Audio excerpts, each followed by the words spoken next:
نفس کے شر سے اور شیطان سے کیسے بچا جا سکتا ہے؟ اگر آپ کے عمل کا امام امر الہی ہے تو آپ نفس سے بچ گئے۔ اگر عمل کا امام تمہاری اپنی ذاتی انا ہے تو تم شر نفس سے بچ نہیں سکتے۔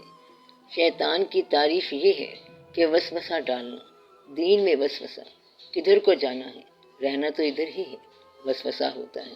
زندگی کو اللہ کے حکم سے علیحدہ خیال دینا، حالانکہ آپ کو پتا ہے کہ آپ ایک خاص اپوائنٹڈ ٹائم پر دنیا میں آئے اور ایک پری ڈیسٹائنڈ ٹائم کے بعد آپ دنیا سے چلے جائیں گے۔ ایک خاص دن مقرر ہے اور یہ 2 دن مقرر ہیں، ایک کے اندر آنا اور پھر جانا، درمیان میں پھر کیا آزادی ہے، پہلے بھی پابند اور جانے کے لیے بھی پابند۔ اگر آپ اللہ کی رضا کے مطابق عمل شروع کر دیں گے تو پھر نفس جو ہے آپ پر عمل نہیں کرے گا اور شیطان سے آپ محفوظ رہیں گے۔ اور اگر غرور نہیں ہے اور اگر آپ لوگوں پر کمپیریٹیولی اپنا آپ ایسرٹ نہیں کرتے تو آپ شیطان سے بچ گئے۔ اگر آپ باپ کے سادہ لو ہونے کے باوجود اس کا حکم پورے طور پر مانتے ہیں تو سمجھو کہ شیطان آپ پر غالب نہیں آئے گا۔ شیطان یہ وسوسہ دیتا ہے کہ انا خیر منہ، یعنی میں اس سے بہتر ہوں۔ جب آپ یہ کہتے جائیں گے کہ میں اس سے بہتر ہوں تو یہ شیطان ہے، اور اگر یہ کہیں گے کہ وہ مجھ سے بہتر ہے تو یہ فکرہ اپنے ایمان کا۔ Brother thy need is greater than mine. اگر کوئی گمراہ ہے اور آپ راہ والے ہیں تو اب یہ آپ کی ذمہ داری بن گیا ہے۔ بات سمجھے؟ بجائے اس کے کہ اس گمراہ سے نفرت کرو، اسے ساتھ لے چلو۔ ایک شخص کو ایک کافر مل گیا، اس نے کہا کافر کا بچہ ہے، کلمہ پڑھ۔ اس نے کہا کہ پڑھا، کہتا ہے کہ تو بچ گیا، قسمت والا ہے، مجھے خود کلمہ نہیں آتا۔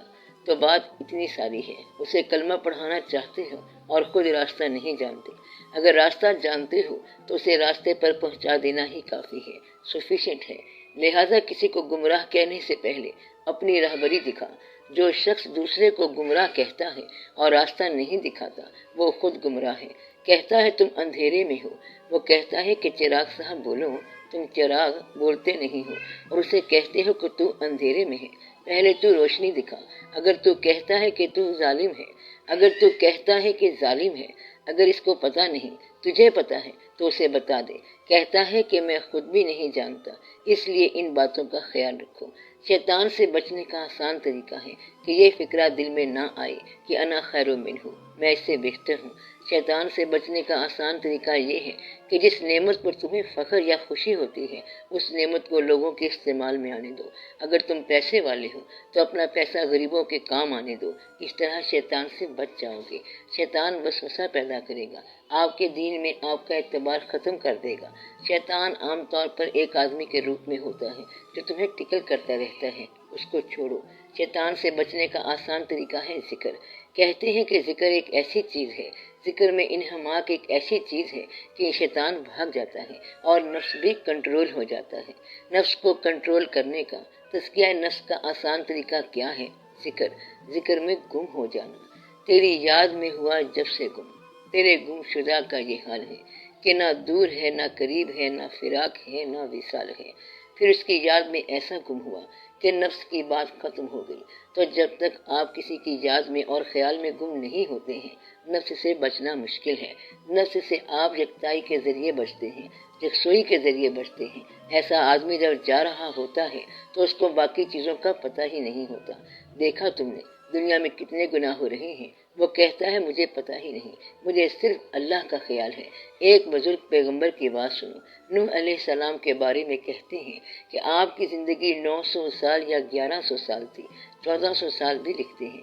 جب آپ کے پاس اسرائیل علیہ السلام آئے کہ یا نوح میں جان لینے کے لیے حاضر ہوا ہوں تو انہوں نے کہا کہ تشریف لے آؤ۔ اسرائیل نے پوچھا زندگی کی کوئی بات بتائیں، اتنی آپ نے عمر پائی ہے، اللہ تعالیٰ نے آپ کو بڑی زندگی عطا فرمائی، تو زندگی کی کوئی خاص بات بتائیں۔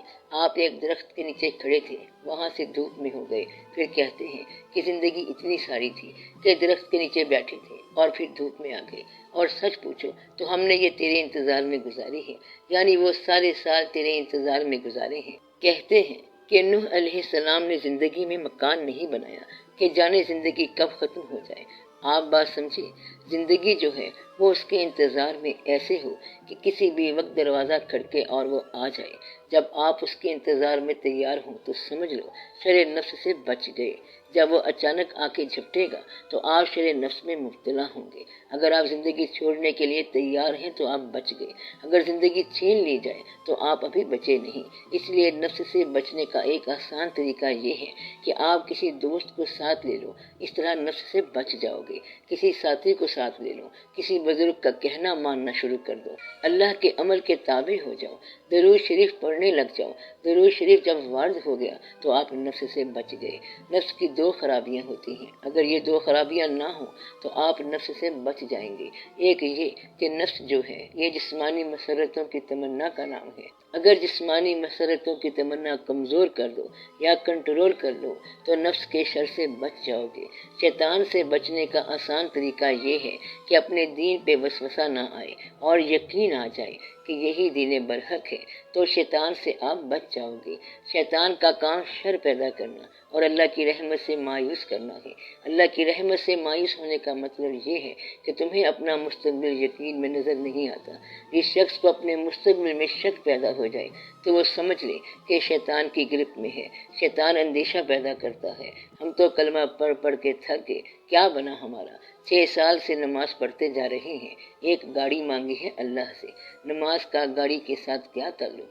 اکثر آپ یہ کنفیوژن پیدا کرتے رہتے ہیں کہ دعا کے ذریعے اللہ سے وہ چیز مانگتے ہیں جو کافروں کو بغیر اسلام کے مل گئی۔ آپ لوگ اس بات کو سمجھو کہ آپ کیا کر رہے ہو۔ کافروں کو تو اسلام کے بغیر ہر چیز مل گئی ہے کیونکہ ان کے پاس سسٹم ایسا ہے، اور آپ وہ چیز حاصل کرنے کے لیے دعاؤں کا استعمال کرتے جا رہے ہیں۔ یا اللہ مجھے تو وہ چیز دے دے جو کافروں کو تم نے دی ہے۔ تو کافر والی بات کے لیے مومن کو اگر دعا مانگنی پڑ جائے تو سمجھو کہ ایمان کمزور ہو گیا۔ اس لیے ایمان والا یہ کہتا ہے کہ یا اللہ مجھے بچا ان آزمائشوں سے جن میں کافر مبتلا ہے، جو انہیں ایمان میں نہیں آنے دیتی۔ آپ وہی چیز مانگتے ہو تو پھر آپ کا ایمان کمزور ہوتا ہے۔ شیطان کا ساتھ بھی ہوتا ہے۔ شیطان آپ کا نام ہے، نفس آپ کا نام ہے، شر آپ کا نام ہے، اور ایک وقت میں رہنمائی بھی آپ کا نام ہے، اور پھر ایک وقت میں مالک بھی آپ کا نام ہے، مخلوق بھی آپ کا نام ہے۔ آگے چل کے جنت بھی آپ ہو، دوزخ بھی آپ ہو، گناہ بھی آپ ہو، ثواب بھی آپ ہو۔ کھیل آپ کا اپنا ہے۔ بیٹھے بیٹھے انسان خوش ہو گیا، آپ کا نام خوشی ہے، پھر رونے لگ گیا، آپ کا نام غم ہے۔ کہتا ہے آج بڑے عبادت والے بنے پڑے ہو، اب آپ کا نام تبرک ہو گیا۔ کبھی بڑا نیک بنا بیٹھا ہے اور کبھی بگلا بھگت بنا بیٹھا ہے، اب یہ منافق ہے۔ سارے نام آپ کے اپنے ہیں، تو قرآن پڑھنے سے پہلے اپنا نام رکھ لو، دل میں سوچ لو کہ تم ہو کیا، سچے ہو تو یہ سچا دین ہے، سچوں کے کام آئے گا۔ منافق ہو تو بچو اس سے، اس میں منافقوں کے لیے بڑی سزا ہے۔ اس دین سے پرے ہٹ جاؤ، یہ منافق کو مارے گا۔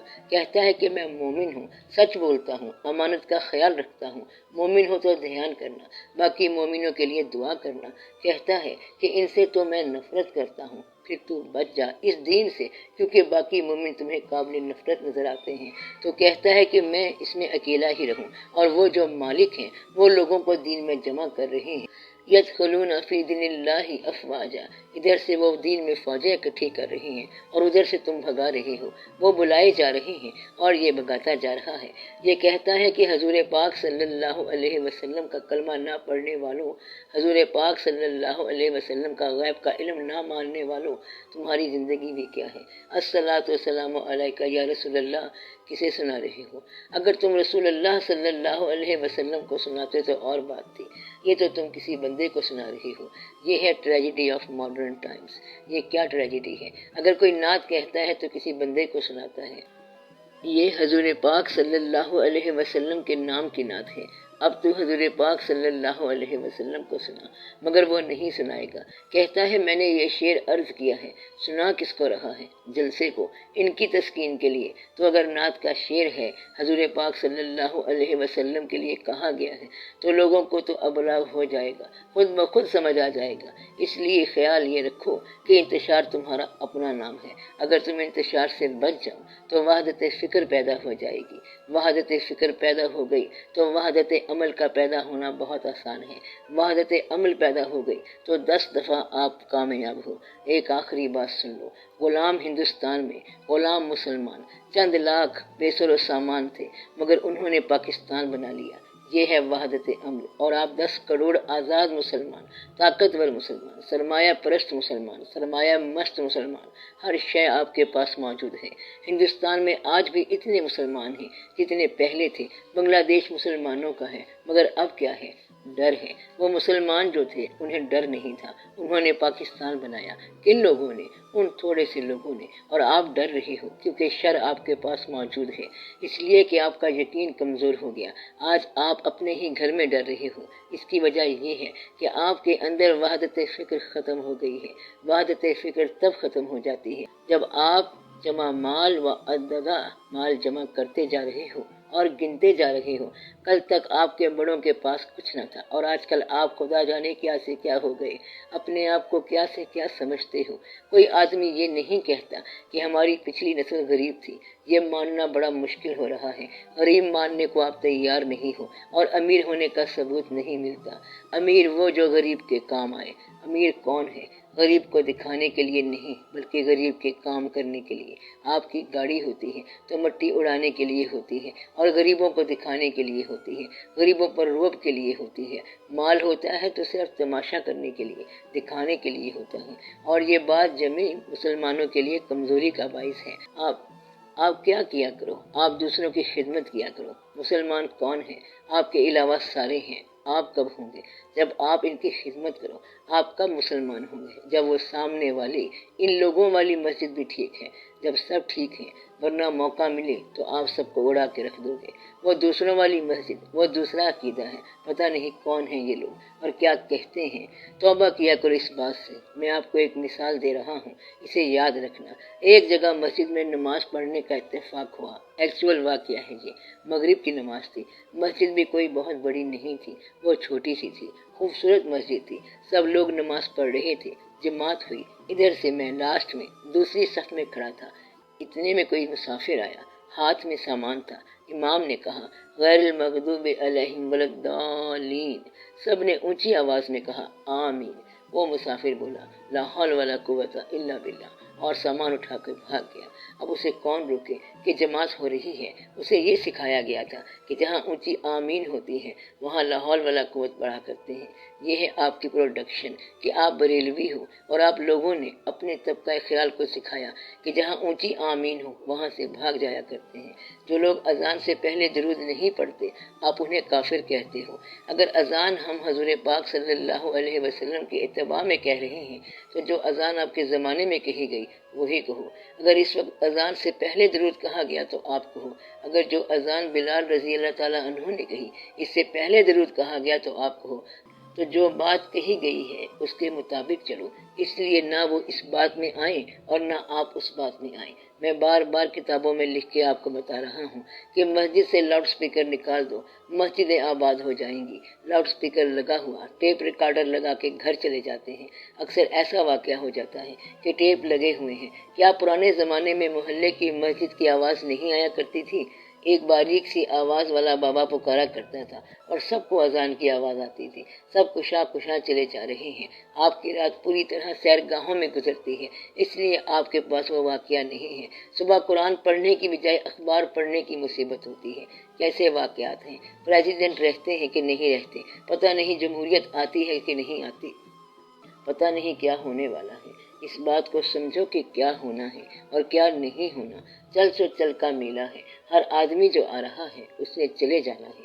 ان باتوں کا خیال رکھو تو شاید بہت ہی آسانی پیدا ہو جائے۔ اب آپ دعا کرو کہ اللہ تعالیٰ آپ کو شیطان سے بچائے، اپنے دین پر بدگمانی کرنے سے بچائے۔ اللہ تعالیٰ آپ کو نفس کے شر سے بچائے۔ نفس کے شر کا مطلب ہے دنیا کی محبت سے بچائے۔ اللہ تعالیٰ آپ کو اپنے راستے پر چلائے۔ اللہ کے راستے کا مطلب کیا ہے؟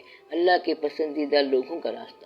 اللہ اس راستے پر چلائے۔ اللہ تعالیٰ آپ کو اپنا پسندیدہ بندہ بنائے۔ اللہ تعالیٰ آپ کو اس دنیا میں سے آسانی کے ساتھ نکالے اور اپنی راہ پر چلا دے کہ آپ کو تکلیف بھی نہ ہو، اور ایسی زندگی عطا فرمائے کہ آپ بھی راضی رہیں اور اللہ کریم بھی راضی رہیں۔ آمین یا رب العالمین۔